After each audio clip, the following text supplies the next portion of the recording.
Hello नमस्कार सभी UPS aspirants को। मेरा YouTube channel only UPSC exam by Dhanjilal sir. इस चैनल को आप लाइक सब्सक्राइब शेयर ज़रूर करें। कल मैंने सिंधु नदी जल तंत्र पढ़ाया था। उसमें मैंने सिंधु नदी जल समझौता, सिंधु नदी से मिलने वाली सहायक नदियाँ दाएं तरफ से और बाएं तरफ से, और उनका कहाँ से उद्भव होता है, ये सब पढ़ाया था। अब मैं इन नदियों को जो वैदिक काल में प्राचीन भारत में किस नाम से पुकारते थे वो बता रहा हूँ। कभी कभी इनसे क्वेश्चन बन जाता है। जैसे सिंधु नदी को प्राचीन नाम था इंदुस या इंडस, सरस्वती का सरस्वती, सुतुद्री सुतुद्री का नाम था सतलुज, बिपाशा का नाम ब्यास था, पुरुषनी का नाम रावी, अश्कनी का नाम चिनाव, वितिस्ता का नाम झेलम, दृष्टवंती का नाम गग्गर, गोमल का नाम गोमती, कुंभा का नाम काबुल, सुवास्तु का नाम सुवात और सदानीरा का नाम गंडक था। एक बार दोबारा हम रिपीट देख लेते हैं। सिंधु नदी को इंदुस या इंडस के नाम से जानते थे। सुतुद्रु का नाम सतलुज था, बिपाशा का नाम ब्यास, पुरुषनी नाम रावी, अश्कनी का नाम चिनाव, विशिष्टा का नाम झेलम, दृष्टवती का नाम गग्गर, गोमुल का नाम गोमती, कुंभा का नाम काबुल, स्वास्तु का नाम स्वात और सदानीरा का नाम गंडक था। अब आज देखेंगे हम गंगा नदी तंत्र। अब हम देख रहे हैं इन नदियों पर सिंचाई एवं नदी घाटी परियोजनाएं। जैसे भाखड़ा नागल परियोजना सतलुज नदी पर है, और उसके बाद में इंदिरा गांधी परियोजना और ब्यास परियोजना, ये सतलुज नदी और ब्यास पर स्थित है। और जो किशन गंगा परियोजना है वो झेलम नदी की सहायक नदी किशन गंगा पर स्थित है। और बगलियार परियोजना चिनाव नदी पर स्थित है। एक और योजना है, उसका नाम बताएं मुझे। अब हम देखेंगे गंगा नदी तंत्र। गंगा नदी भारत की सबसे बड़ी नदी है और इसकी लंबाई 2525 किलोमीटर है। गंगा नदी की उत्पत्ति कुमाऊं हिमालय से होती है। कुमाऊं हिमालय मतलब सतलुज और काली नदी के बीच का जो भाग है उसे हम कुमाऊं हिमालय कहते हैं। जो गंगा नदी की उत्पत्ति होती है वो उत्तराखंड के उत्तरकाशी जिले में गौमुख के निकट गंगोत्री हिमनद से होती है।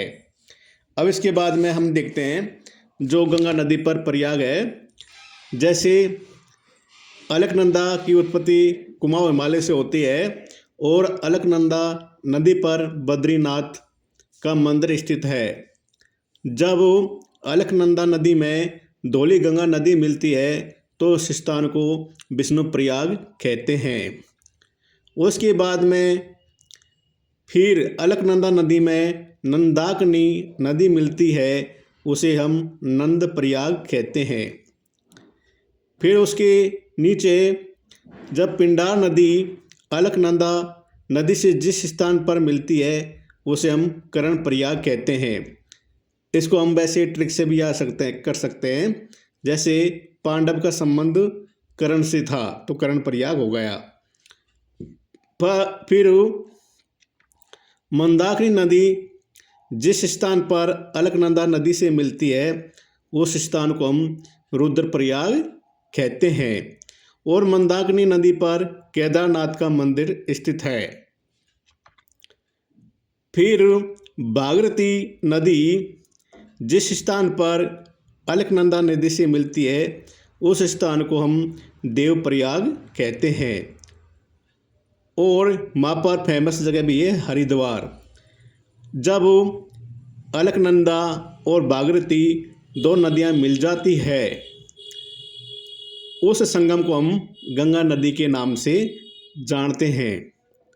जो गंगा नदी है उसको हम भारत में गंगा नदी के नाम से पुकारते हैं और बांग्लादेश में इसको पद्मा नदी के नाम से पुकारते हैं। फिर पद्मा नदी मेघना नदी में मिल जाती है, फिर उसका नाम मेघना नदी हो जाता है। लास्ट में सुंदरबन डेल्टा होते हुए बंगाल की खाड़ी में गंगा नदी अपना जल विसर्जित कर देती है। अब हमारा है मेन टॉपिक, गंगा नदी से मिलने वाली सहायक नदियाँ बाईं तरफ से और दाईं तरफ से। प्रीलिम्स 2024 में भी क्वेश्चन पूछा था, गंगा नदी में बाईं तरफ से मिलने वाली नदियों का क्रम पूर्व से पश्चिम की ओर क्या है। अब हम देख रहे हैं पश्चिम से पूर्व की ओर बाईं तरफ से मिलने वाली गंगा की सहायक नदियाँ कौन कौन सी है। आप भी मुझे कमेंट्स में ज़रूर बताएं, जैसे रामगंगा, गोमती, घाघरा, गंडक, कोसी। एक बार दोबारा देख लेते हैं। पश्चिम से पूर्व की ओर रामगंगा, गोमती, घाघरा, गंडक, कोसी। कोसी को हम बिहार का शोक कहते हैं। फिर गंगा से सबसे बड़ी गंगा की सहायक नदी कौन सी है? यमुना। यमुना की उत्पत्ति भी कुमाऊं हिमालय से होती है, यमुनोत्री से। और ये प्रयागराज में जो इस साल कुंभ का मेला भी है 2025 में, प्रयागराज में यमुना नदी गंगा से मिल जाती है। और यमुना में मिलने वाली सहायक नदी है जैसे चंबल, सिंध, कैन, बेतवा। एक दाएं तरफ से मिलती है यमुना में कौन कौन सी? चंबल, सिंध, कैन, बेतवा। फिर दाएं तरफ से मिलने वाली नदी है इसमें गंगा में टॉस, सोन और हुगली। कौन कौन सी? टॉस, सोन, हुगली। अब आप कमेंट्स में मुझे बताएं, एक क्रम को आप भूलना नहीं चाहिए, क्योंकि क्या पता दोबारा ये क्वेश्चन आपसे दाएं तरफ से पूछ सकता है या बाएं तरफ से पूछ सकता है। चंबल नदी की उत्पत्ति मध्य प्रदेश में मऊ जिले से जनापा पहाड़ियों से होती है। और सोन नदी की उत्पत्ति कहाँ से होती है? अमरकंटक पहाड़ी से होती है। अब हम प्रताप देख लेते हैं। जलप्रपात देख लेते हैं, मतलब वो जल के झरने जो सबसे ऊंचाई से गिरते हैं और कौन कौन सी नदी पर स्थित है। जैसे गोकक जलप्रपात गोकक नदी पर बेलगांव में है। बेलगांव कहाँ पर है? हरियाणा में। कपिल धारा या धुआंधार जलप्रपात कहाँ पर है? नर्मदा नदी पर स्थित है। भारत का सबसे ऊंचा जलप्रपात कौन सा है? वो है कूचिकल जलप्रपात, और इसकी ऊंचाई कितनी है? 455 मीटर है। और एक कहाँ पर है? कर्नाटक में शिमोगा जिले में। कौन सी नदी पर है? ब्राही नदी पर। फिर उसके बाद में बारे हिपानी जलप्रपात है। इसकी ऊंचाई 399 मीटर है। ये मयूरभंज में ओडिशा में स्थित है और बुधुलांग नदी पर स्थित है। फिर लांग सियांग जलप्रपात ये पश्चिमी खासी पहाड़ियाँ पर स्थित है और ये शिलोंग का पठार का हिस्सा है। ये मेघालय पर स्थित है, किन्सी नदी पर स्थित है। फिर नोई कालिकाय और नोई समंगी थियांग ये कहाँ पर स्थित है? ये दोनों ये भी पूर्वी खासी पहाड़ी पर स्थित है और किन्सी नदी पर स्थित है। तो किन्सी नदी पर कितने जलप्रपात है? 3।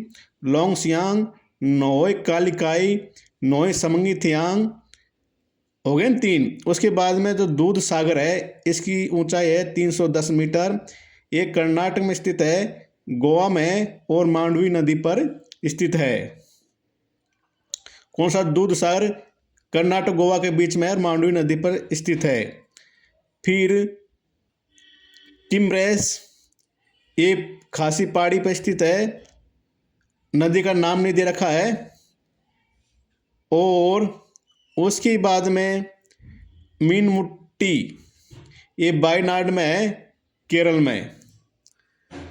फिर उसके बाद में हम, लेकिन अगर मैं इम्पोर्टेंट बताऊं तो उससे कोई फ़ायदा ना होगा, क्या पता वो यूपीएससी ऐसी जगह से क्वेश्चन बनाती है जहां पर आपने पढ़ा ना हो, इसलिए हमें सबको ही पढ़ना चाहिए। थलैयार ये डिंडुगल तमिलनाडु में स्थित है, मंजाला नदी पर स्थित। बरकाना जलप्रपात शिमोगा कर्नाटक में स्थित है, सीता नदी पर।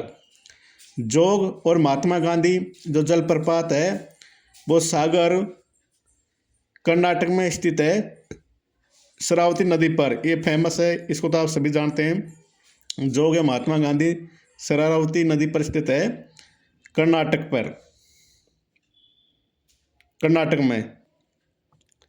फिर खाड़ाधार जलप्रपात सुंदरगढ़ ओडिशा में और कोरानाल नदी पर स्थित है। उसके बाद में बांताबाग जलप्रपात शेरचिप मिजोरम पर स्थित है। पेचाला कोना जलप्रपात शेरचिप मिजोरम पर स्थित है। कुने ये महाराष्ट्र में स्थित है। सूचीपारा ये वायनाड केरल में स्थित है। मगोड ये उत्तरी कन्नड़ और कर्नाटक में स्थित है। इसके बाद में चित्रकूट जलप्रपात इंद्रावती नदी पर छत्तीसगढ़ में अवस्थित है। इसे भारत के नियाग्रा जलप्रपात की भी उपमा प्राप्त है। किसको? नियाग्रा जलप्रपात की उपमा किसको प्राप्त है? चित्रकूट जलप्रपात को। और एक कौन सी नदी पर स्थित है? इंद्रावती नदी पर। और भारत का सबसे ऊंचा जलप्रपात कुंचिकल कर्नाटक के शिमोगा जिलों में स्थित है। Thank you so much guys.